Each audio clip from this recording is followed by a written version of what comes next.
Hello students, welcome to my channel. आज की इस क्लास में हम क्या करेंगे, एंटीबॉडी जनरेशन कैसे होता है इन नेचुरल कंडीशन, ये देखेंगे हम फर्स्ट 2 वीडियोस में। उसके बाद के वीडियो में हम देखेंगे कि जो हम इम्यून टेक्निक है उसके अंदर जो एंटीबॉडी जनरेशन है वो कैसे करते हैं, जो कि एक आर्टिफिशियल मेथड है जिससे हम कोई भी डिजीज डायग्नोस कर रहे होते हैं। तो उसमें हम वो पढ़ेंगे इसके बाद, क्योंकि ये बेसिक है। एंटीबॉडी के बारे में जब हम बेसिक को अंडरस्टैंड कर लेंगे तब वो इम्यून टेक्निक के अंदर कैसे यूज हो रहा है वो समझ आएगा। तो ये पार्ट फर्स्ट है, उसमें मैं क्लियर कर देती हूँ कि क्या हम कैसे पढ़ेंगे। कर दिया है, ठीक है। और एमसीक्यू कर रहे हैं। ओके, तो first question, what cells produce antibodies. जो एंटीबॉडी प्रोड्यूस कर रही है ना, वो कौन सी सेल्स है। Option A neutrophils, option B T cells, option C B cells, option D macrophages. Correct one is option C B cells. जो बी सेल होती है वो एंटीबॉडीज बनाती है। बी से बॉडीज ऐसे याद रख सकते हो। नेक्स्ट क्वेश्चन है, antibody generation primarily occurs in which organ. जो एंटीबॉडी जनरेशन कहाँ पे होता है। Option A liver, option B bone marrow, option C thymus, option D spleen.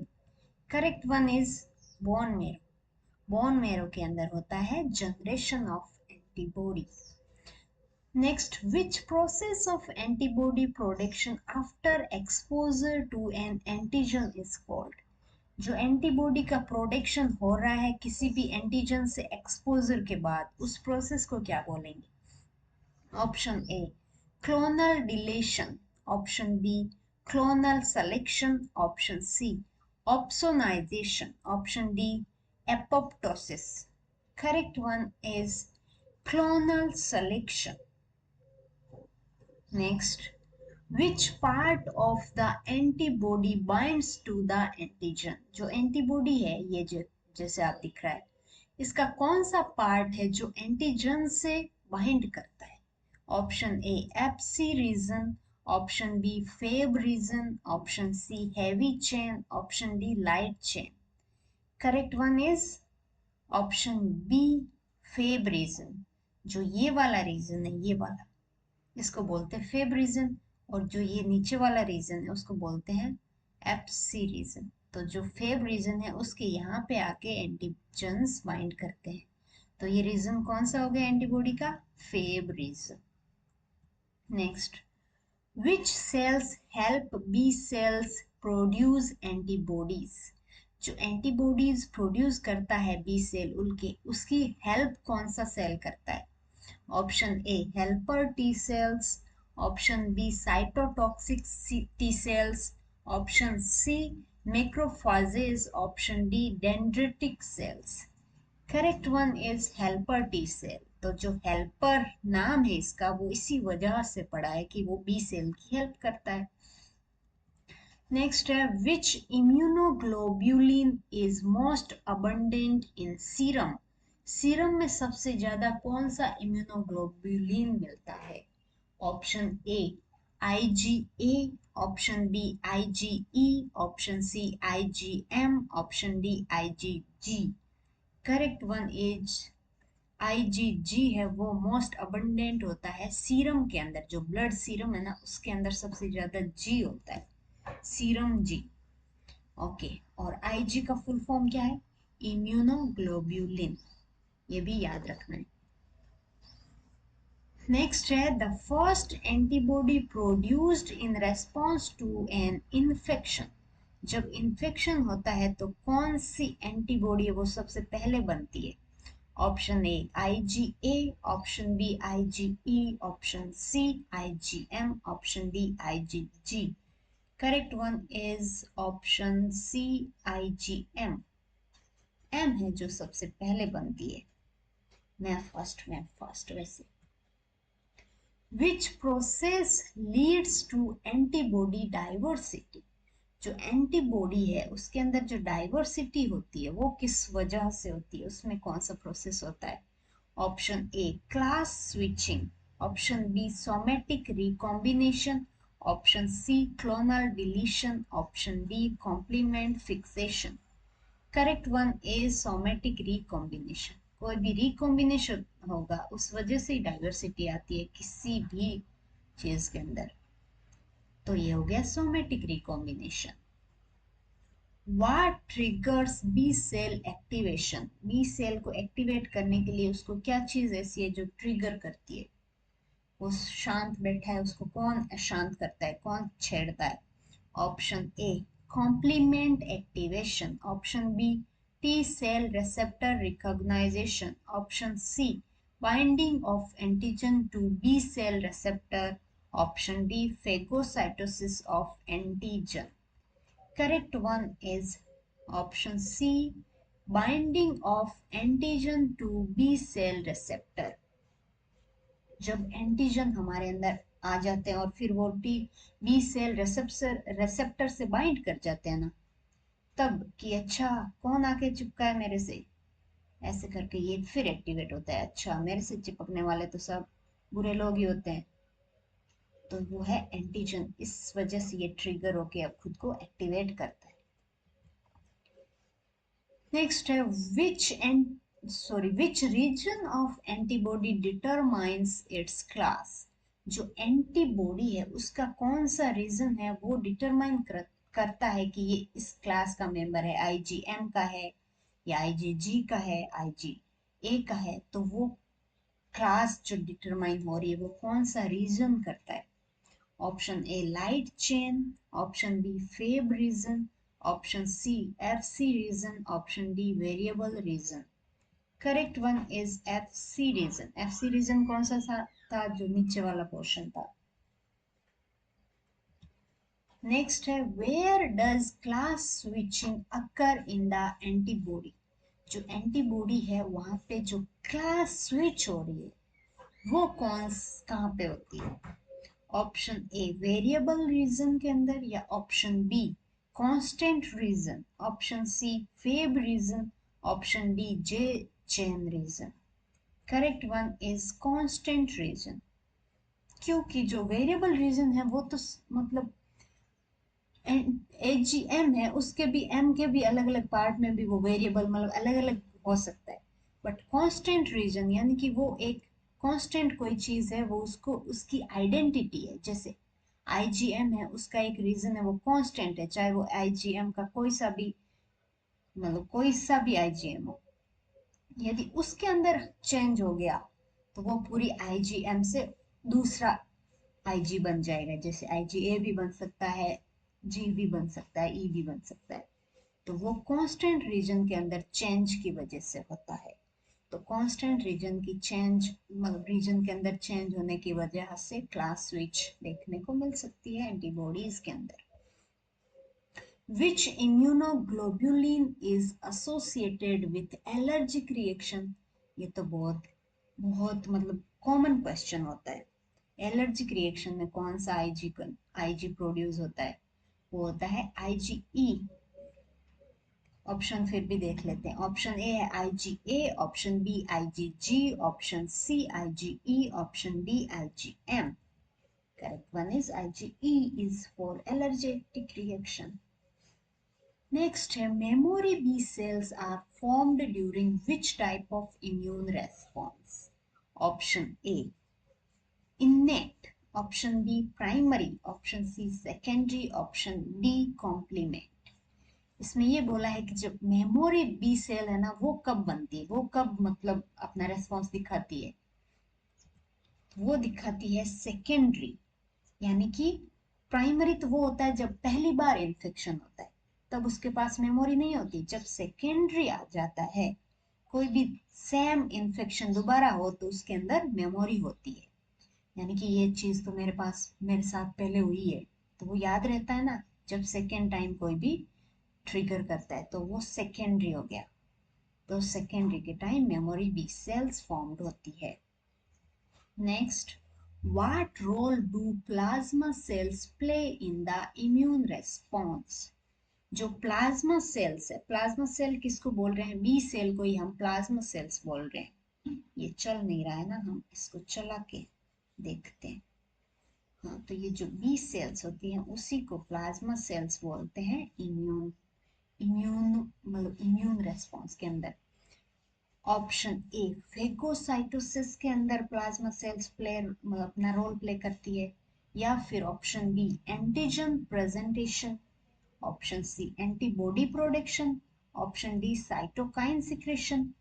Correct one is antibody production के अंदर। अभी तक ये तो देखते आ रहे हैं हम, एंटीबॉडी में B cell, B for body. Next, which antibody is most effective at activating complement? जो कॉम्प्लीमेंट एक्टिवेशन होता है ये क्या चीज होती है, यदि किसी को नहीं पता है तो उसके बारे में हमने यहाँ पे लिखा है। तो उसके अंदर मोस्ट इफेक्टिव मतलब मोस्टली जो एंटीबॉडी होती है वो कौन सी होती है? Option A IgA, option B IgE, option C IgG, option D IgM। Correct one is IgM. M is the master of activating complement. तो ये एक्टिवेटिंग कॉम्प्लीमेंट या कॉम्प्लीमेंट क्या चीज है, इसका क्या रिजल्ट होगा एंड पे? वो होगा कि ये कॉम्प्लीमेंट जब एक्टिवेट होता है ना, उसके अंदर एक कैस्केड चलता है। एंड कैस्केड का मीनिंग होता है एक कंटिन्यूअस सीरीज में एक्टिवेशन। एक इंसान ने फर्स्ट को एक्टिवेट किया, फर्स्ट ने सेकंड को किया, सेकंड ने थर्ड को किया, ऐसे कैस्केड चलता है, एक सीरीज में एक एक्टिवेशन चलती है।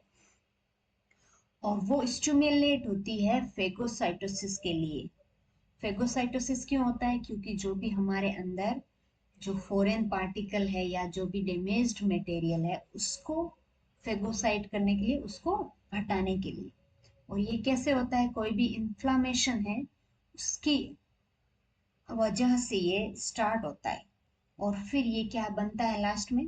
एक ऐसा हथियार या एक ऐसी चीज, एक कॉम्प्लेक्स तैयार होता है जो अटैक करेगा ऐसी चीजों पे जो फॉरेन पार्टिकल है या डैमेज पार्टिकल है, जो हमारी बॉडी के अंदर डिजीज कोज करने के लिए रेस्पॉन्सिबल होंगे।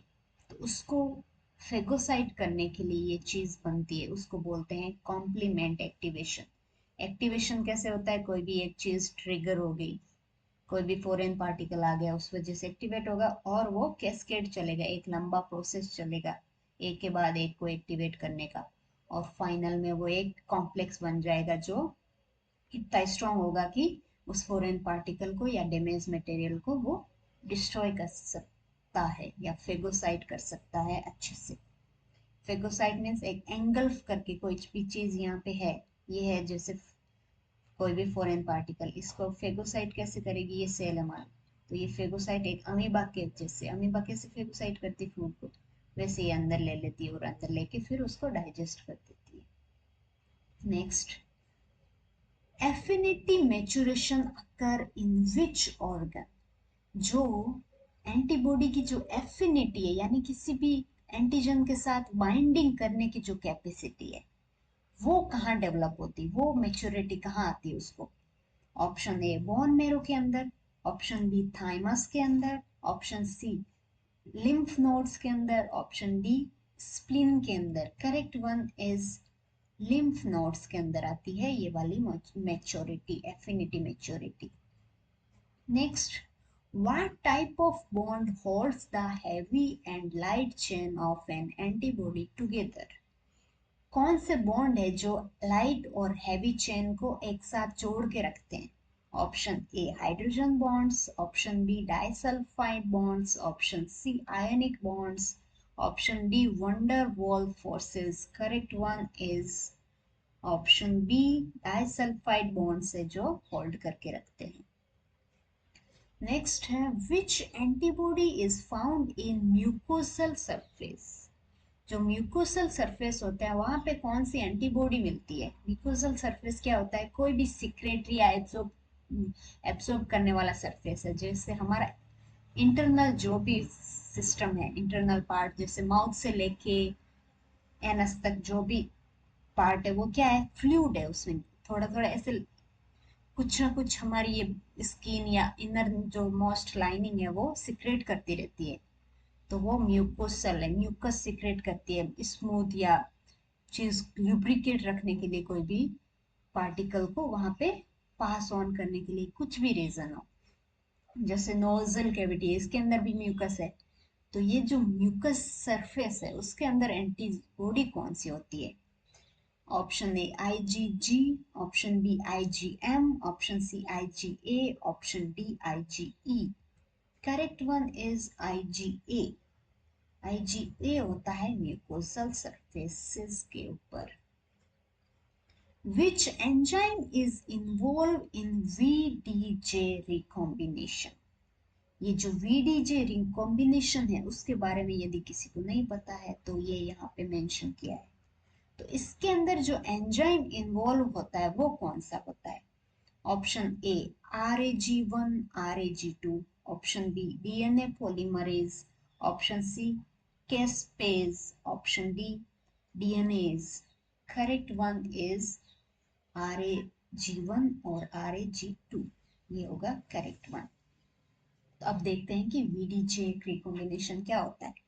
ये एक प्रोसेस होती है जिसके अंदर क्या है, T सेल और B सेल जो रैंडमली असेंबल हो जाते हैं डिफरेंट जीन सेगमेंट, मतलब कि random association of T cell और B सेल।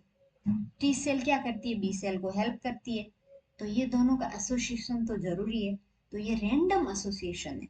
तो रैंडम कोई भी चीज एसोसिएट होगी तो वो क्या कहलाएगी, रिकॉम्बिनेशन होगा, उसी में वेरिएशन देखने को मिलेगा, है ना। तो इसमें V stand for variable, D for diversity, जब वेरिएबल होगा तो ऑब्वियसली डाइवर्सिटी तो आएगी, और उन दोनों का ज्वाइनिंग वो कहलाएगा VDJ रिकॉम्बिनेशन। ये क्या होता है, एक जीन ऑर्डर है, जनरेट यूनिक रिसेप्टर। इस वजह से क्या होगा, बहुत सारे अलग अलग वेरिएबल जब जुड़ेंगे तो वो हेल्प करते हैं collectively recognize many different type of molecules.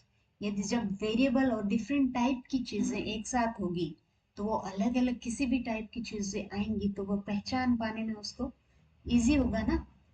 जैसे भी एक कोई भी इंस्टीट्यूट काम कर रहा है, उसके अंदर ओनली साइंस के मतलब मेंबर है जो साइंस फील्ड से नॉलेज रखते हैं, तो जब साइंस फील्ड का ही कोई क्वेरी आएगी उसी को सोल्व कर पाएगी। यदि इसी या कोई और सेकेंड कोई इंस्टीट्यूशन है उसके अंदर हर एक फील्ड के एक्सपर्ट्स है, चाहे वो ह्यूमैनिटी ह्यूमैनिटीज के ले लो या कॉमर्स के ले लो, किसी भी फील्ड, तो उनके अंदर कोई भी फील्ड का नॉलेज होगा या कोई भी फील्ड की जब प्रॉब्लम आएगी तो उनमें सॉल्व करने की कैपेसिटी ज्यादा होगी ना।